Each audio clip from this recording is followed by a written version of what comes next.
See, record. Hi, everybody. Tonight, thank you. Welcome to come and join us again for another great training evening.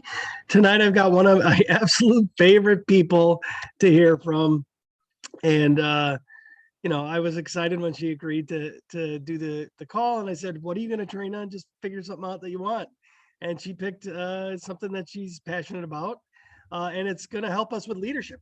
We've been focused on a lot of VIP activities and personal business activities, and you hear me talk about personal business and challenges, but you really can't forget how to lead effectively.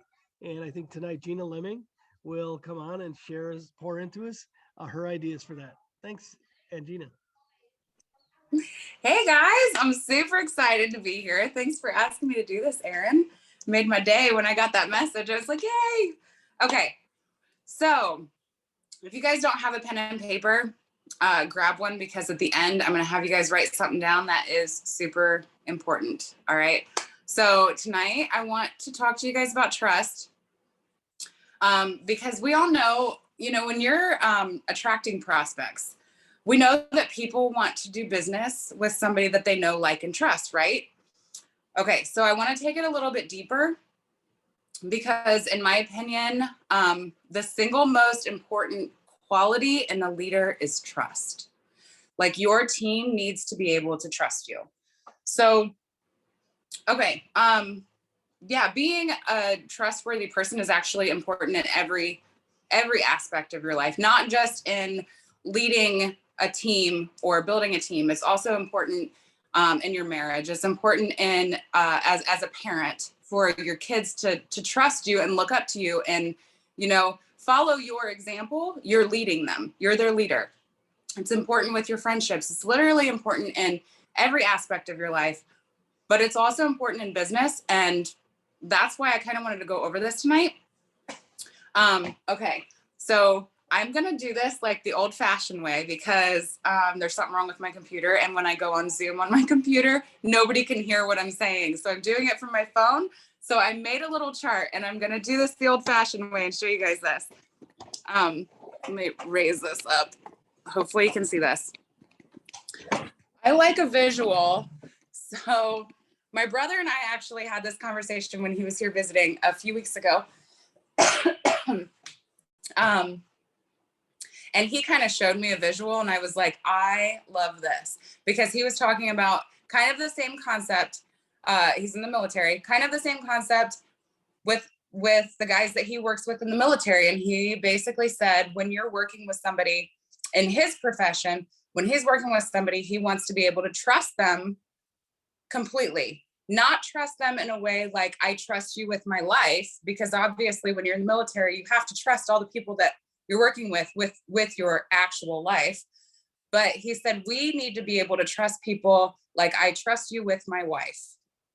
So that's why he kind of went over this chart with me a little bit, and I was like, I have to share this. Okay, so this is high trust right here. I don't know if you guys can see this, but this says high trust.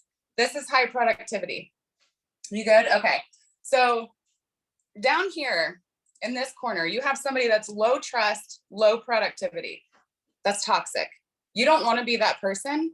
You don't want to have people on your team that is that person, because not only are they not bringing any volume to what you're doing, to your organization, but you also can't trust them, and it's toxic. So then over here on this opposite end, you have high productivity, low trust. So this might be somebody that is enrolling VIPs and market partners like crazy, but they're actually doing some sketchy stuff behind the scenes, not following compliance, maybe incentivizing. For example, here's just an example. Someone like this person might actually know that somebody is talking to somebody else about becoming a market partner. Someone else has gotten this person very interested in becoming a market partner, and they know that, and they're like, that person is going to, they have all these connections. They're going to be so great at this. I'm just going to buy their kit. That's sketchy. It's against compliance. It's not allowed, and it's not allowed for a reason. Okay. So that would be your high productivity, low trust person. What happens with that person is the team that they're building will see that they aren't trustworthy. So they may be enrolling all kinds of things, all kinds of market partners and VIPs and everything. But when people don't trust that person, what's going to happen to their whole organization? Fall apart completely. People aren't going to want to continue working with them because they don't trust them. You have to trust your leader. That's why as a leader, it's important to be a trustworthy person. You have to trust that you can go to your leader with any questions, and they're going to have your best interest at heart. Okay. So over here, you've got high trust, low productivity. This is probably somebody new coming in. And that's the person you want on your team, because let me tell you something about low productivity. It's a skill. Like learning that productivity, it can be taught, it can be learned. If you're coachable, if you have somebody on your team that's coachable, it's okay if they don't have a million different connections.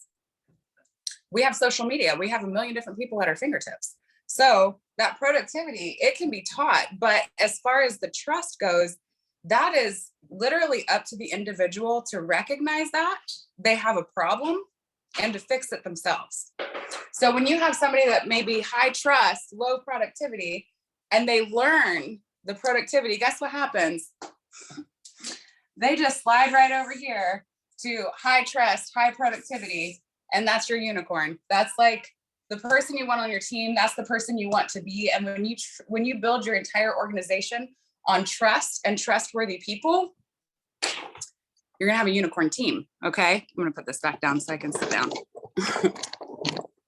Okay. Okay, so with that being said, none of us are perfect. I know I've done things in my life and in my business that I'm not proud of, but I didn't feel good about it. So what happens when you don't feel good about something that you did that you knew you were wrong, you shouldn't have done it that way, and you don't feel good about it, you recognize the problem, and you're probably not going to feel like you're not going to do it again because you don't feel good about it. It didn't make you feel good. You don't want to keep doing things that way. So I took notes and I'm just seeing where I'm at in my notes. Basically, mistakes are only mistakes if you learn from nothing from it. So like, we are all human. We're all going to make mistakes. We're all going to, fall off the path a little bit here and there. And we all make mistakes, but it's only a mistake if you learn nothing from it. If you learn from it, it becomes a life experience. And when my very smart friend Stacy always says this, when you know better, you do better. Okay. So obviously you do something wrong, you learn from it, you know better, you're going to do better next time. So as a leader, if you do something wrong and you go to your team or you tell them to do it the wrong way, and then you go back and you say, you know what, I was wrong. I did this, this, and this wrong, but you're taking ownership of what you did wrong. Those people are going to trust you even more, because guess what? Next time you're in that situation, you're going to do this, this, and this right because you did it wrong the first time. So extreme ownership. Have you guys ever read this book? If you've never read Extreme Ownership, write the name of that down. You need to read it or get it on Audible. I listened to it on Audible. I listened to it once and I'm going to listen to it again. I tell you, that book is like life-changing. Extreme Ownership. If you haven't read it, you need to read it. The first hour when you're listening to it is kind of the prelude. Once you get through that, you'll really get into it. It's really good. So, okay. This is what I want to leave you guys with. I'm going to ask you guys 3 questions. I don't want you to put the answers in the chat. This is not for anybody but yourselves. And I want you to write these down. Have I been a trustworthy leader? Write that down. These are questions you're going to ask yourself later. When you're by yourself, be completely honest with yourself. This is for nobody else to see. This is for you, just for you. Have I been a trustworthy leader? Second, have I taken ownership for my wrongdoings?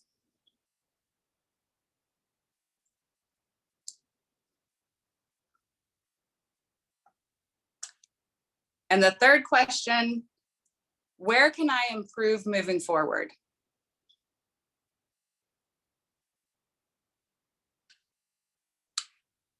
Obviously, we all do things wrong sometimes, but when you ask yourself those questions and you're really true with yourself, you're really real with yourself, you take ownership for the things that you've done wrong, your team's going to trust you more. And when they trust you more, what happens? They rally more for you when you need them, right? Have you guys ever had that happen? The first month that I ever hit holy crap, I feel emotional just like getting ready to tell you guys this story. Okay, so the very first time, I thought it wasn't going to happen. I don't know if any of you have ever been there where you're at like 21,000 in DV, you got your 2 MMB lines already there, and it's the last day of the month. And you're like, there's no way this is going to happen. Like, yeah, maybe if you've got a team that does 800,000 in a month, but when you're looking at that amount, you're like 9,000 in a day. This is impossible. There's no way this is going to happen. Well, a few days prior to the last day of the month, a cross line of mine, not anybody in my down line. She's not in my up line. She was a cross line. We're both running for the same rank that month. And she said, where you at? Where are your numbers? How you doing? And I don't know if she's on this call, Sandra, if you're on this call, I'm talking about you. I probably already know that, but she's like, where are you at? What are your numbers? And I'm like, it's not going to happen. I'm way too far off. Like my mindset just went like straight down. I'm like, it's not going to happen. There's just no way. She's like, listen, I'm in the same boat that you're in. And if I'm still running for it, you're still running for it too. You're not giving up. What do we need to do? This is a cross line. Okay.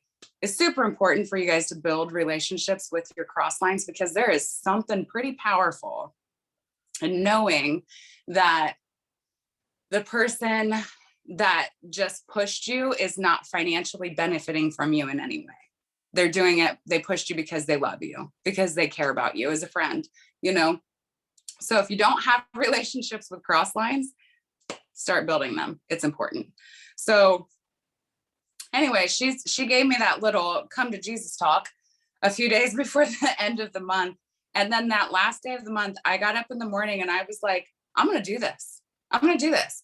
And if I fall short, who cares? At least I tried, you know? I'm like, I'm not going to give up until the clock strikes midnight. I literally gave my password to one of the other girls on my team so she could check my numbers, because I didn't have time for that. I had phone calls to make. I had people to go. I was stopping at people's house to drop off. Here, why don't you try this today? Let me know what you think. We were signing up. I don't know how many market partners were signed up that day. 6, maybe. Somebody signed up with the biggest kit that you can get. I mean, we had the girls just coming out of the woodwork in the chat, like signing people up. We did 10,000 in a day. And at 11:45, when I seen those numbers roll over, oh my gosh, I bawled, I cried. But this is what I mean though, like when your team trusts you, they will rally for you when it comes down to it. And they will pull out, they will stop at nothing to help you. So being a trustworthy person and having your team trust you is, in my opinion, honestly, the most important quality in a leader. And that's all I have for you.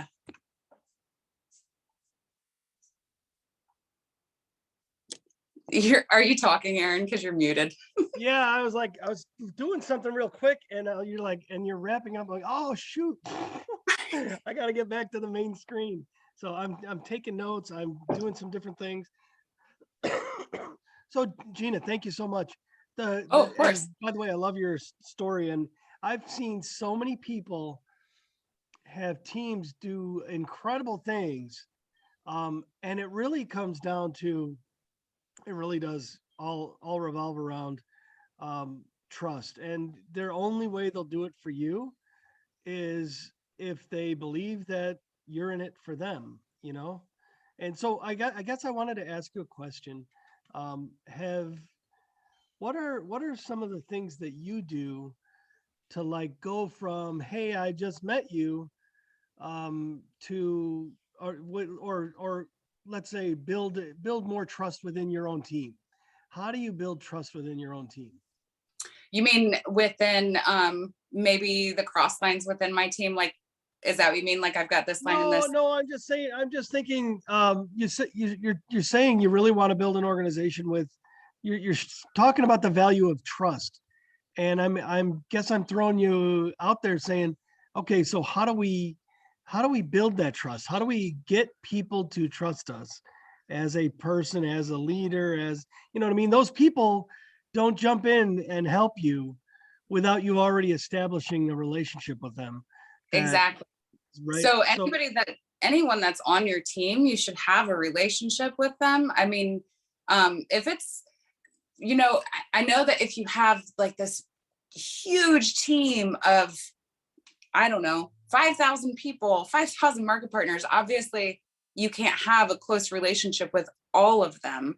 But when you see somebody and you notice what they're doing, you notice what the content that they're putting out there, or you notice that they're enrolling VIPs or whatever, you see something in somebody and you want to help, and obviously like you want to help that person be even better. Like you see something, you see a spark and you want to make it a fire, like you just want to help them even more. Then you're going to probably try to build a relationship with that person, right? Like reach out to them or whatever. I think the best way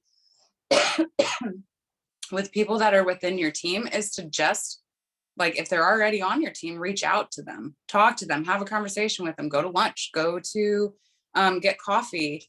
The trips, I really do feel like these trips, the company is so smart by giving us these incentive trips, because when you have these trips and you're with your team, the sisterhood that you feel, it's like, I can't even describe it. It's so completely different. And the closeness, like how much closer you feel to those people that are on your team after you've been on a trip with them or whatever. So really, I feel like if you're close enough, as the people are close enough to spend time with them so they can really get to know the person that you are, that's important.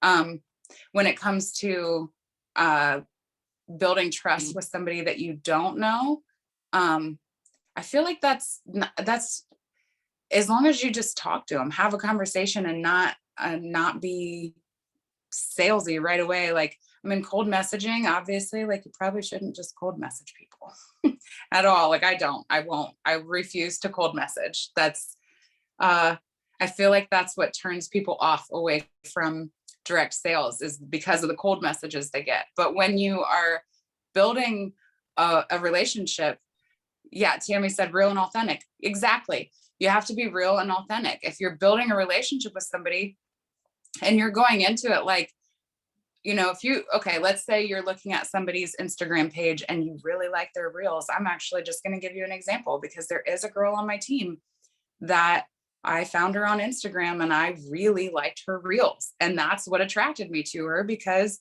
her reels were, very positive, like uplifting and positive. And I was like, immediately when I seen that, you ever see anything on Instagram and you're just drawn to that person and you're like, I want to be her friend because she seems like a positive person, you come across people that are like that. So, and we started messaging and we built a friendship, and then she joined my team eventually.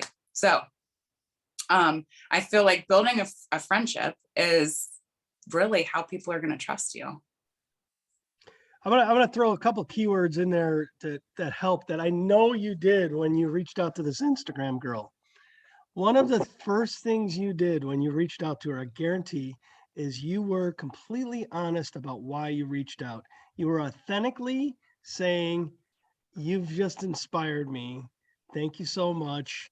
And so if you want to build trust with somebody, it's got to be real first off. It's got to be honest, and you can do that. The other thing that for me that breaks trust, like you lose all my trust if you tell me you're going to do something and then you don't do it. That will blow me away. That will put you in the penalty box, and it'll put you in the penalty box with your market partners. I've seen a lot of people do the same goal that Gina talked about where, all right, it's the end of the month and everybody on the team knows we are working for Gina today. You can hide it any way you want. You can say, hey, this will help your PV. This will help your check. They feel connected to your goal at that moment in time. And if that trust wasn't there, the team completely falls apart almost immediately after the end of the month. I've seen it happen. People go from back to barely being able to hit MMB within like 4 months because they've thrown so many promises and thrown so much into a single part of their goal without building that commitment to the other people below them and then honoring those things and helping lift those other people. And I think this all comes back down to something from John Maxwell that really sticks with me. And we get to hear from John quite often, guys. And this is, it's really about the simplest way to think about people and build trust with people is the first thing you do is you value people and you add value to people. And that's how you start to build that trust in the relationship. If you're communicating with somebody that you value and you want to add value to them today, you are entering into that spot where they're gonna be trusting of you. They're gonna appreciate your interactions. You can turn it into friendship, however deep it goes is fantastic, but it really all ties back together. So everything we've been talking about comes from everywhere. It comes from John Maxwell. It came from Todd Duncan for those who are in the Leadership 500. All of these things circle back around to building those honest relationships and valuing people and adding value to people. And that's what we do, right? That's what the best thing we could do with our team anyways, is add value to people. Did somebody have a question? Island, I see your hand up. I don't know if that's on purpose or you're just driving. Yeah, I'm driving, sorry. So I didn't want to type and drive. I wanted to add something with when you asked Gina, how do you build trust within the team? What popped into my mind was when you have a leader who reaches out to you, not just at the end of the month when you have a big goal, but throughout the month and says, hey, how you doing? It's spring break, you alive? I will never forget, and I'm trying not to I get in all these chills, but I will never, ever forget Roxy reaching out to little old me, 100 people down her line and asking me to do a live. I didn't think she ever saw me. And that built something that is like lifelong, right? But when you reach out and are just like, hey, how's it going? Like, oh, I saw your reels or I saw this, but just reaching out, nothing to do with Monate. And if it's always about Monate, people feel like a number, or they feel like, oh, she's just checking in to see if I'm going to get her to whatever, if I'm going to work my business or whatever. So I think that's something huge that creates trust as well. That's awesome. I want to throw in one more thing I just thought of, because it was one of those times where I'm looking at this month going, oh my gosh, this month is not as wonderful and as I would like to see this month be. I think there's a few people that might agree with you, right? And I was going, okay, well, this one could use some help. This one could use some help. This one could use some help. And rather than, hey, how you doing? What can I do to help? I said, screw that. I'm going to host some challenges for that person's team. I'm going to find a way to give them incentives or just add value to that person and their team so they can go after it without me coming in saying, hey, I really need you to hit MMB this month. You know what I mean? I just wanted to try to add value to the whole team. And it's a good point. So thank you. Gina, anything else before we wrap it up? I don't think so, but I just want to say thank you for having me on here, because it really did make my day. I was like, oh my gosh, Erin sees me. Oh, I love watching you and following you on everything you do. Your Instagrams are so awesome, and and everything I see you do is just amazing. So, and I'm sure we'll see each other soon. I think in Vegas. I'll be in Right? Vegas. I'll be All there. right. Yep. Okay, guys. Thanks, everybody. We'll see everybody hopefully soon. All right. Take care. Bye bye. Bye.